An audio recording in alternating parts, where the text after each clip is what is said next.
তো নমস্কাৰ বন্ধুসকল এইখন হেপা ইউটিউব চেনেলে পুনৰবাৰ স্বাগতম জনালোঁ। আজি মই আছোঁ মাজুলীত দিব্যহঁতৰ ঘৰৰ পৰা ওলাই আহিলোঁ। আপোনালোকে দেখিলে দিব্যৰ মুখতে আছে দিব্য।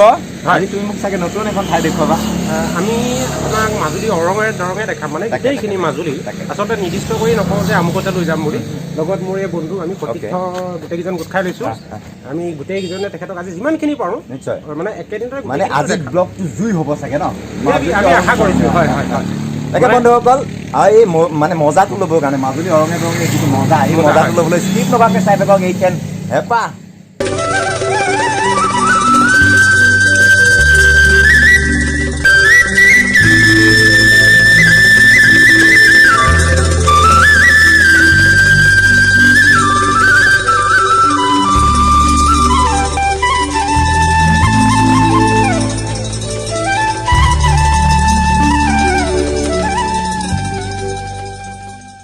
বন্ধুসকল আহি মই এনে এখন ঠাই পাইছোঁহি। যিখন ঠাইৰ বিষয়ে মই আপোনালোকক ক'বলৈ গৈ আছোঁ। মই বৰ্তমান এখন নদীৰ কাষ পালোঁহি। সেইখন হ'ল খেৰকটীয়া নদী বুলি জনাইছে মোৰ বন্ধু দিব্যই। আৰু এই নদীখনে ডিভাইড কৰিছে মাজুলীক। চাওক এইখন হ'ল খেৰকটীয়া নদী আৰু এই নদীখনৰ সিটো পাৰে লখিমপুৰ ডিষ্ট্ৰিক্ট সোমাইছে। আৰু এই নদীখনে মাজুলীখনক বৃহৎ নদীদ্বীপৰ পৰিচয় দিছে। মানে মই যিহেতুকে আউনীআটী সত্ৰ পাৰ হৈ আহিছোঁ ন, আউনীআটী সত্ৰ পাৰ হৈ অহাৰ লগে লগে সেইখন ব্ৰহ্মপুত্ৰ পালোঁ। আৰু বৃহৎ নদীদ্বীপটো কেওফালে যে নদী মানে পানী আছে তাৰ এটা ওতঃপ্ৰোত সাক্ষী হিচাপে লৈছে এই নৈখন, যিখন খেৰকটীয়া নৈ বুলি কৈছে। আৰু মই এখন ঠাইত উপস্থিত আছোঁ যিখন মাজুলীৰ ডেকাচাং নামে অভিহিত। আৰু এই নদীখনৰ সিটো পাৰে মই যদি দেখুৱাব পাৰোঁ, মোৰ লেন্সে যদি দেখে, চাওক এখন মুখা মাজুলী ডেকাচাঙৰ পৰিৱেশটো দেখুৱাইছে। প্ৰাকৃতিক পৰিৱেশ। এই পৰিৱেশৰ হয়তো ভাষাৰ কোনো বৰ্ণনা নাথাকিব, ৰূপৰ কোনো বৰ্ণনা নাথাকিব। আৰু আপোনালোকক অনুৰোধ কৰিম আপোনালোকে যিমান পাৰে মাজুলীলৈ আহক। মাজুলী সঁচাকৈ দৰ্শকৰ বাবে, মাজুলী টুৰিষ্টৰ বাবে, আমাৰ বাবে, মাজুলীবাসীৰ বাবে এক অপূৰ্ব ঠাই। গতিকে আহক আমি এই ভিতৰলৈ যাওঁ, ডেকাচাঙৰ ভিতৰত।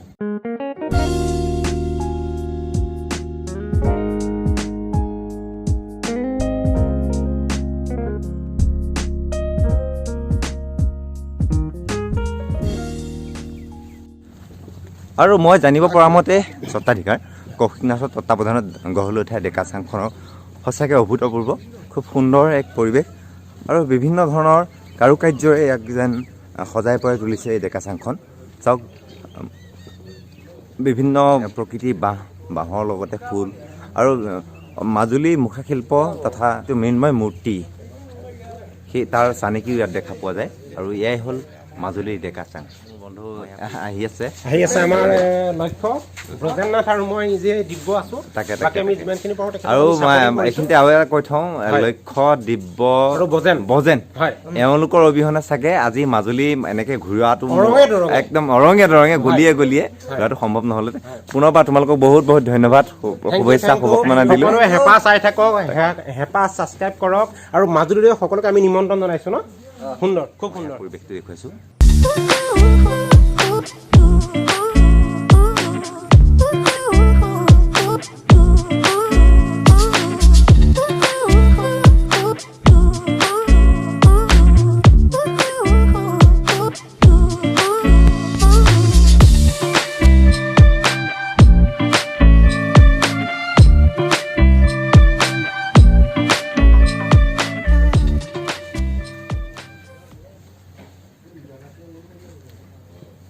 যিহেতুকে মাজুলী ডেকাচাঙত বৰ্তমান অতিথি আছে আৰু অতিথি থকাৰ বাবে ভিতৰ চোৱা মই দেখুৱাবলৈ সক্ষম নহ'লোঁ। তথাপি মাজুলী ডেকাচাঙৰ যিটো বাহ্যিক দৃশ্যাংশ আপোনালোকক দেখুৱালোঁ। আৰু মই ভাবোঁ সকলো আহক, অসমৰ বিভিন্ন প্ৰান্তৰ পৰা ৰাইজ আহক, মাজুলীলৈ আহক। মাজুলী ডেকাচাঙকে ধৰি মাজুলীৰ বিভিন্ন সত্ৰ, মাজুলীৰ বিভিন্ন ঠাই, মাজুলীৰ বিভিন্ন ঘাট চাওক। আৰু সেই কামনা কৰিছোঁ এতিয়া পুনৰ এখন নতুন ঠাইলৈ বুলি ঢাপলি মেলোঁ।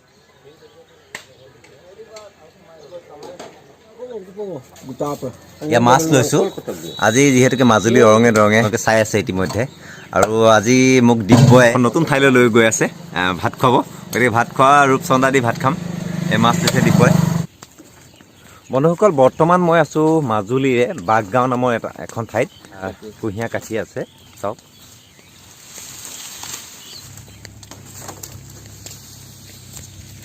আৰু এতিয়া মই আপোনালোকক লৈ যাম কুঁহিয়াৰ পগাই থকা কিছু দৃশ্যাংশ দেখুৱাবলৈ। আপোনালোকক দেখুৱাব লৈছোঁ এয়া কুঁহিয়াৰ পেৰা এখন শাল। আজিকালি যিহেতুকে গৰুৱে কুঁহিয়াৰ নেপেৰা হ'ল সেয়েহে মেচিনেদি লয়, মেচিনেদি কুঁহিয়াৰ পেৰে আৰু এইখনহে কুঁহিয়াৰ খাল আপোনালোকক দেখুৱাইছোঁ। আগৰ পৌৰাণিক কুঁহিয়াৰ খালখন দেখুৱাব পৰা হ'লে খুব ভাল আছিল। আৰু এতিয়া আপোনালোকক দেখুৱাইছোঁ কুঁহিয়াৰ পগাই থকা এটি মুহূৰ্ত। এয়া চাওক, ইয়াত কুঁহিয়াৰ ৰস পগাই আছে চাওক।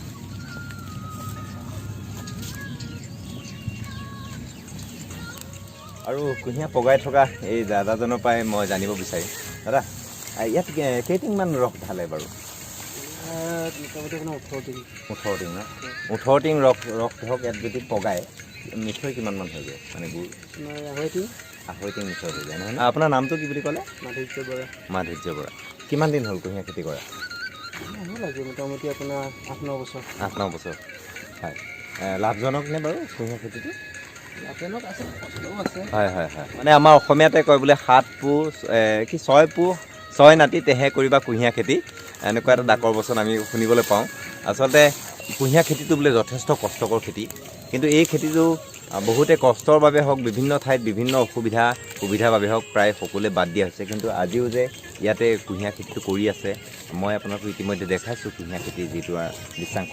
আৰু কুঁহিয়াৰ পগাই থকা এই মুহূৰ্তটো সঁচাকৈ বিৰল, আৰু তাৰ বাবে মই মোৰ কেমেৰাই আবদ্ধ কৰিবলৈ যত্ন কৰিলোঁ। এতিয়া পুনৰ এখন নতুন ঠাইলৈ বুলি ঢাপলি মেলোঁ। এতিয়া আকৌ এটা নতুন ভিডিঅ'ত লগ পোৱাৰ প্ৰতিশ্ৰুতিৰে আজিলৈ বাই বাই।